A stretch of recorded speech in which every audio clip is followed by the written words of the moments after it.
live on your tablet, phone, and the KUTV app. This is 2 News Live. Yes, it is. Thanks for joining us on 2 News Live, Thursday, June 29th. I'm Brian Schnee. Thanks for joining us here live from downtown Salt Lake City. A beautiful night with a little breeze. Chase is here with your forecast in a few minutes. Also taking a look at festival safety with the annual Stadium of Fire event coming up here in just the coming days for the July 4th weekend.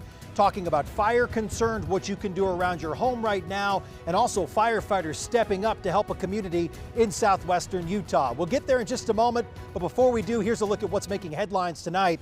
Developing news out of Washington, D.C. today, where the United States Supreme Court has struck down affirmative action. The 6-3 decision from the Supreme Court now blocks colleges and universities from using race as part of the competitive admissions process.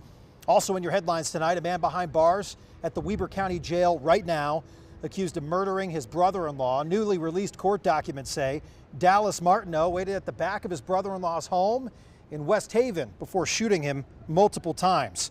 A motorcycle rider now in the hospital after crashing into a semi on I-15. It happened in Juab County near mile marker 204. UHP troopers say a motorcycle and a semi-truck were going up the hill when the motorcyclist ran into the back of the truck. Finally, UDOT says it expects minimal delays this Independence Day weekend with July 4th falling on a Tuesday this year. UDOT engineers and that project say that traffic will be split up among multiple days and delays with less severe than on other holiday weekends. As we go in depth tonight, you can always get in touch with us throughout the show. Just use the hashtag 2NewsLive to join our conversation. We're on Facebook, on Twitter, on Instagram. Send us a message in any of those locations to weigh in. Let's go in depth tonight. A massive 4th of July celebration takes place every year right here in Utah. America's Freedom Festival. It takes place in Provo. Its signature event is the Stadium of Fire. It takes place this Saturday. Let's send things over to our Ariel Harrison live in Provo for us tonight. Ariel, safety is the top priority with that many people in one place on what's supposed to be just a wonderful time for everyone on Independence Day weekend. That's right, Brian. So for the Grand Parade, which is taking place on July 4th, the morning of, they expect to attract around 300,000 spectators. Their signature event, which is the Stadium of Fire with this festival, takes place this weekend at Lavelle Edwards Stadium. That will attract around 50,000. Now with Stadium of Fire, lots of fireworks, lots of music, but the concern with fireworks after our really wet winter and we are drying out quickly, I asked the mayor what they are doing in terms of fire concerns to make sure they're not accidentally sparking anything, especially this close to our beautiful mountains. She told me that they have teams actually stationed in the benches, and I also learned this. All of their staff and personnel, that's police, fire, city teams, they are all scheduled working. No one takes time off during this time because it just goes to show how massive this event is that they host here in Provo, Utah.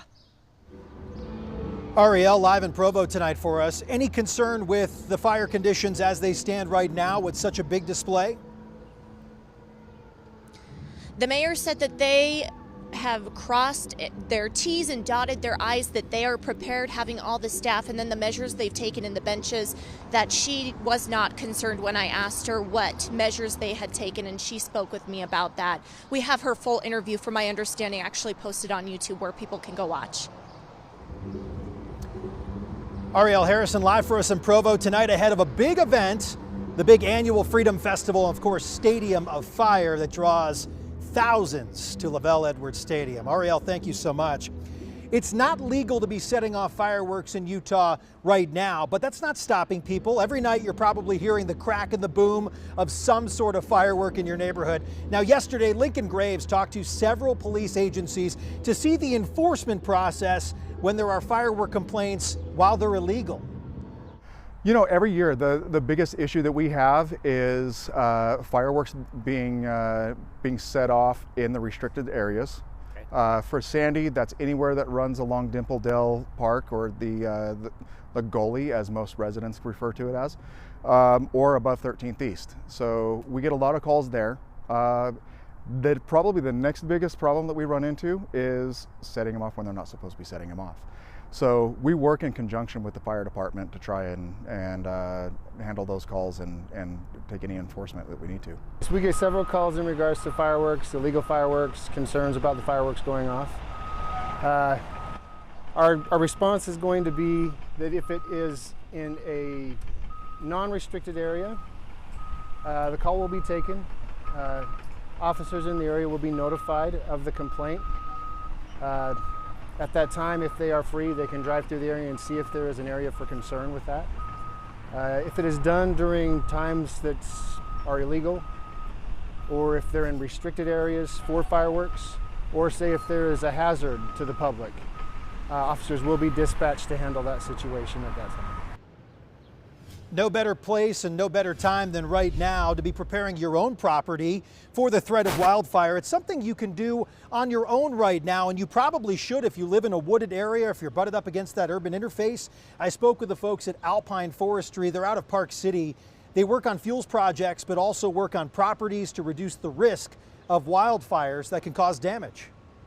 Clearing and thinning around their homes within, really focusing on that 0 to 5 foot range being that home ignition zone. That's statistically the most important area to start with. And if you have no vegetation around there, you're in a lot better shape. And then there's resources like the firewise.org is a really great resource. And we follow pretty much to a T those guidelines. And so that includes, no vegetation between 0 to 5 feet. And then really from that 5 to 30 foot, that being the intermediate zone, really reducing the amount of vegetation that they have there. And then even extending from 30 foot to 100 or 200 feet from their home.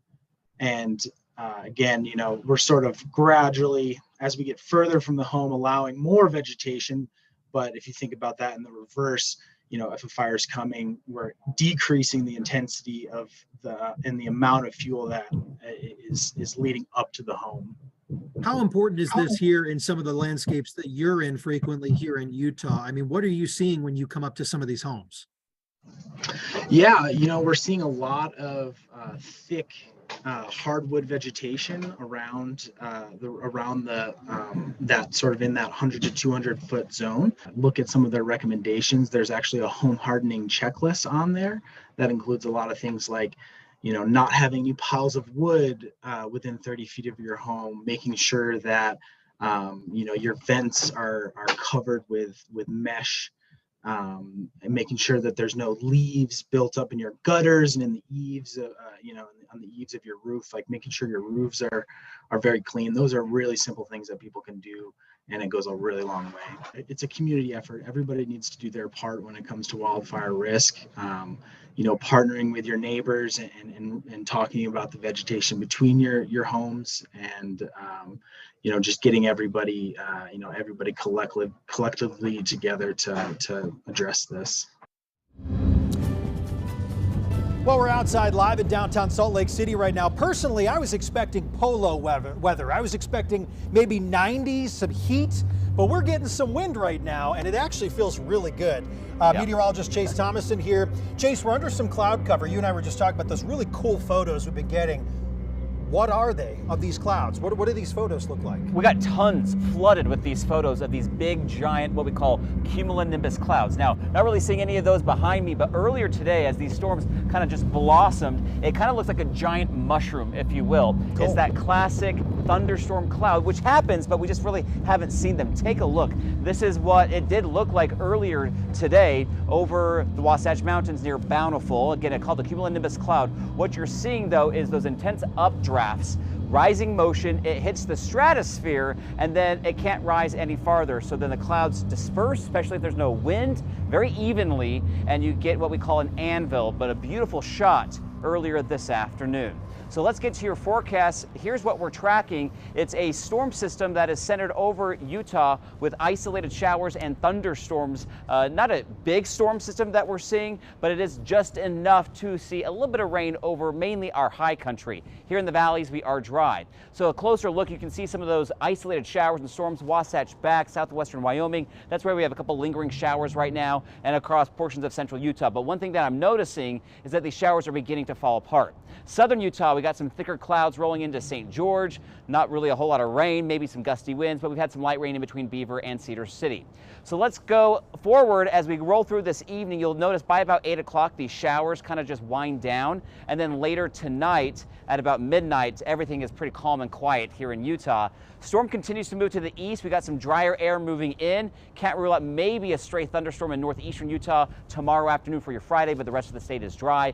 Big travel day tomorrow. You're going to be just fine, especially along I-15. We'll have lots of sunshine and temperatures beginning to climb. High pressure is going to be moving in from the west, so we'll likely see lots of 80s in northern and central Utah. St. George getting close to 100 degrees. So the heat is on as we wrap up the work week and head into your weekend. And speaking of your weekend, here's what you need to know for the holiday weekend. It's going to be even warmer. Some of the warmest weather of the year so far. Bear Lake in the 70s on Saturday, 80s though on Sunday. Wasatch Front in the 90s, Park City in the 80s. No threat of any thunderstorms, so great camping weather, especially in the mountains. Temperatures will be in the 70s Saturday and Sunday. Moab a little bit hotter, 90s, triple digits. St. George, triple digits as well. So if you're going to be at those national parks, no threat of any flash flooding, good news, but it's hot. So hike in the morning, wear your sunscreen, and stay hydrated. Maybe head to a lake because you can really cool off. Now, those water temperatures are still really cold. We're still really delayed when it comes to those warmer water temperatures, especially in the lakes of northern Utah. Jordanelle, Pine View, Bear Lake, Rockport, all in the low 60s. East Canyon, Deer Creek in the mid 60s. Sand Hollow, Utah Lake, and Lake Powell in the mid 70s.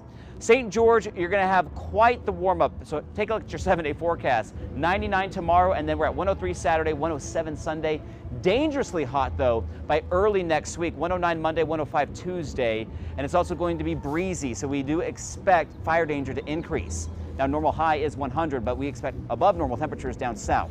Salt Lake, we got lots of sunshine through the weekend, 90s this weekend. Monday is our hottest day, close to 100, a little breezy. We've added a slight chance for a stray thunderstorm on the 4th of July. Folks, it looks like maybe a weak cool front will slide in. It's still hot though, Brian, and we're not going to get a whole lot of rain. But if you have any outdoor plans, especially in the mountains on those lakes, right now a 20% chance that there could be a thunderstorm nearby. I would not change any outdoor plans, but pay attention to the forecast. Keep your eyes to the sky and get off the water if you see a storm cloud bubbling up, a cumulonimbus cloud bubbling up that we just showed you at the top of the weather cast. That could be a little dangerous. Really cool pictures too. I see what you did here with the forecast. You toned it down a degree when I called you out for bringing it up a degree or two yesterday. And I also clearly didn't get the memo on what day we were beginning the warm up.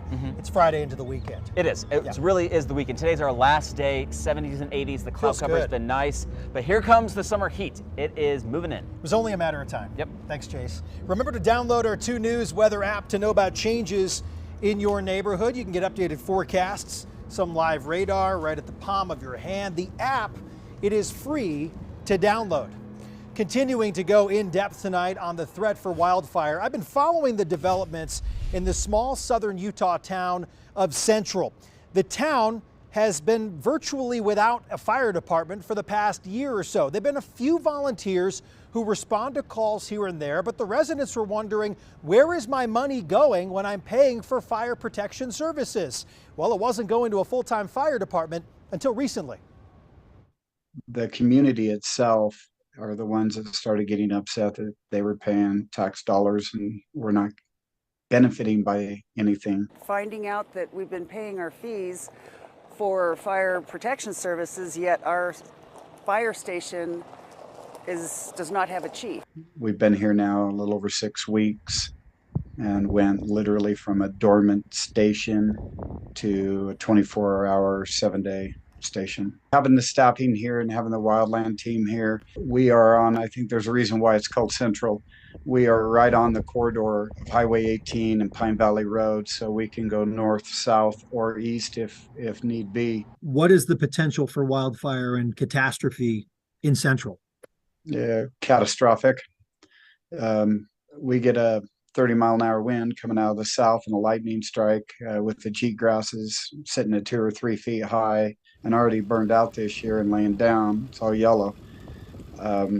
You get a heavy fire and it could wipe out this whole area very quickly. What have you been hearing from folks since you have taken over recently and have staffed up in Central?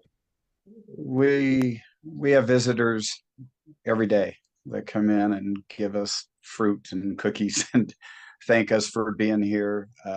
Very grateful that we came in and have generated a fire department again for them. It's all about providing the best service we can to the community and being able for us to work together and train and respond and kind of get that stop the clock, get resources there as soon as we can, as soon as somebody calls 911, and our community is reassured that someone's going to be there to help them and provide, like I said, provide the best service we can to our community. So for those wondering, the town of Central is along SR 18. This is in southwest Utah. It's between the other small towns of Enterprise and Brookside. Enterprise is to the north. So now those firefighters are basically dividing and conquering, if you will, staying in Enterprise, but now full time in Central. So the people who live there have fire protection once again, which is definitely a concern in the coming months, Chase. Yeah, we're really now starting to dry things out. So right now, fire danger, it's there, but it's only going to get higher. We talked about the heat, we talked about the dry weather. July is our driest month, so that's when the fuel really becomes an issue.